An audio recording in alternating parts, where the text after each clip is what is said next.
Pokoj Boží, bratia a sestry. Dnes sme si pozvali jednu sestru, Petronelu, evangelistku. Pokoj Boží. Ďakujem, dobrý deň. Dnes sa chceme podeliť a sestra Petronela chce sa podeliť na čo po sebe, čo zažila. Sestra, týka sa to, že viem a mám silné svedectvo.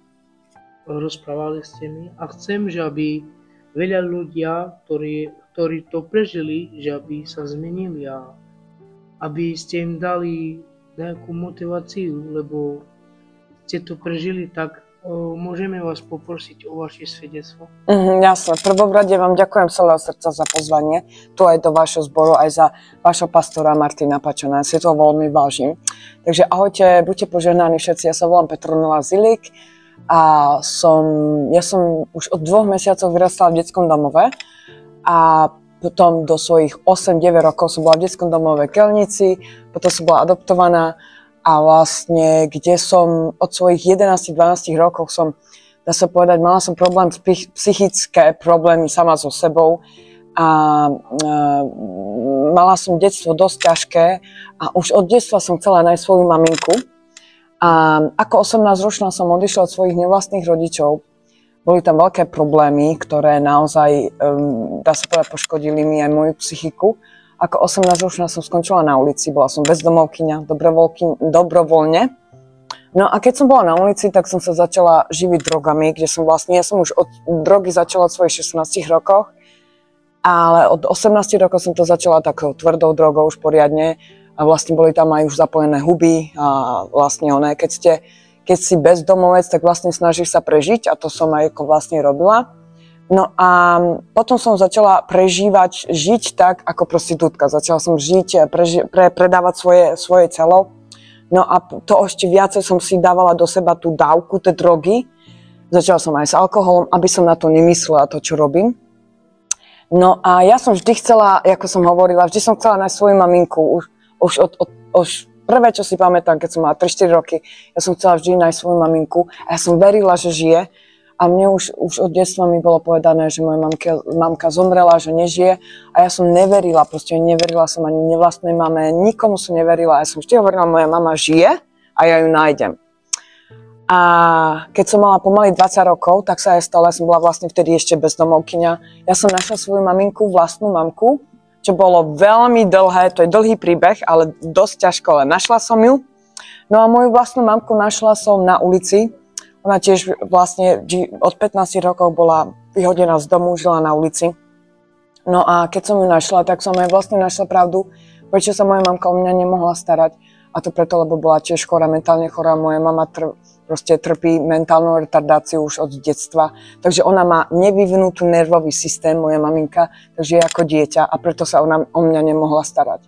No a keď som našla moju mamku, tak som bola proste taká, že wow, že konečne už budeme spolu, že všetko bude super. No ale keď som oslovila svoju mamu, že ahoj maminka, tak ona vlastne ma odmietla. A toto som nedala psychicky. Nedala som to psychicky tak, že vlastne nedala som to odmietnutie, tak som vlastne utekala a nič v hlave som iné nemala, iba zabiť sa. A vlastne predtým som si siahala na život svojich 12-13 rokov a vždy som skončila na psychiatrii v Levoči.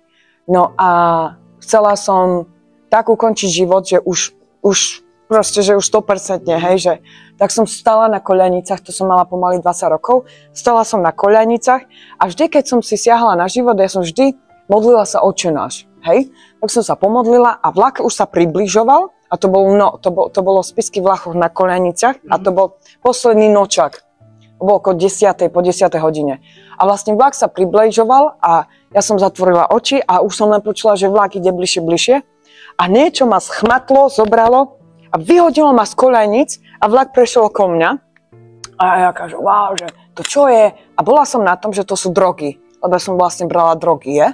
A wow, že... A pozrela sa, otočila som a pred sebou som videla obrovského aniela, on má 4-5 metrov, a ten aniel kúkal na mňa, pozeral na mňa a ja, že wow, že to je aké droga, to je aké dobre, to čo som si dala, ne? A ten aniel sa približoval ku mne a a dotkol sa mojej hlavy a prvýkrát som padla na kolena a prvýkrát som povedala, Bože, odpusť mi. A vlastne vtedy som prvýkrát zacítila Božiu lásku. Nikdy, to bolo pred 21 rokov.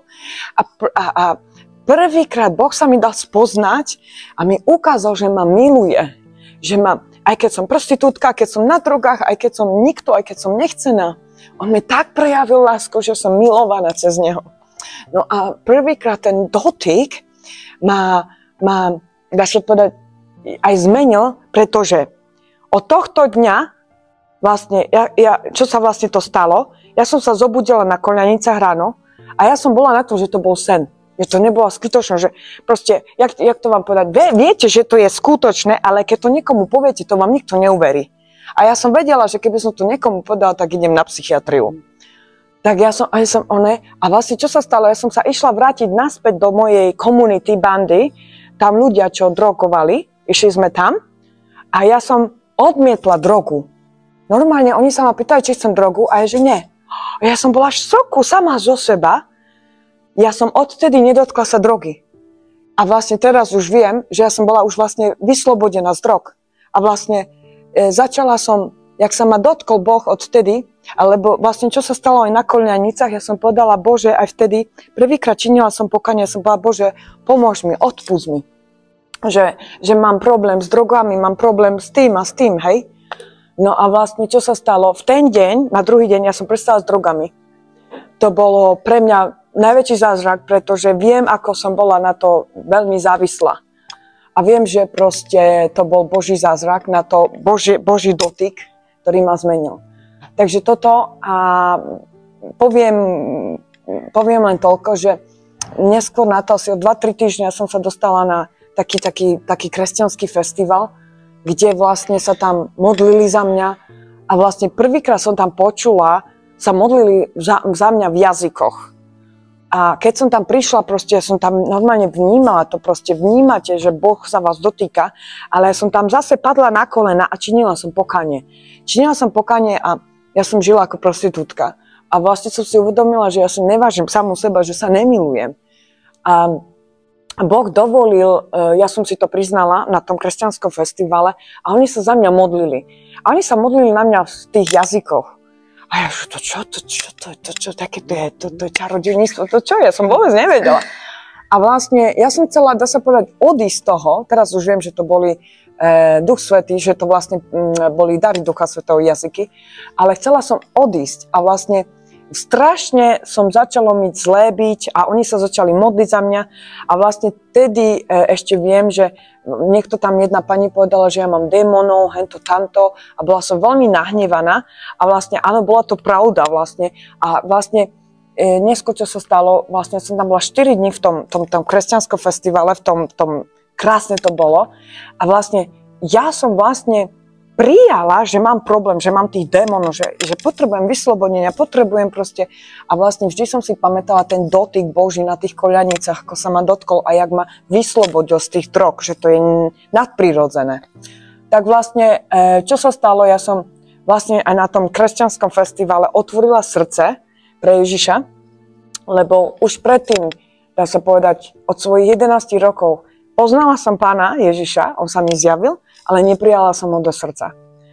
A toto vlastne, dá sa povedať, o 9 rokov, o 10 rokov, vlastne na tom festivale kresťanskom, tam bolo vlastne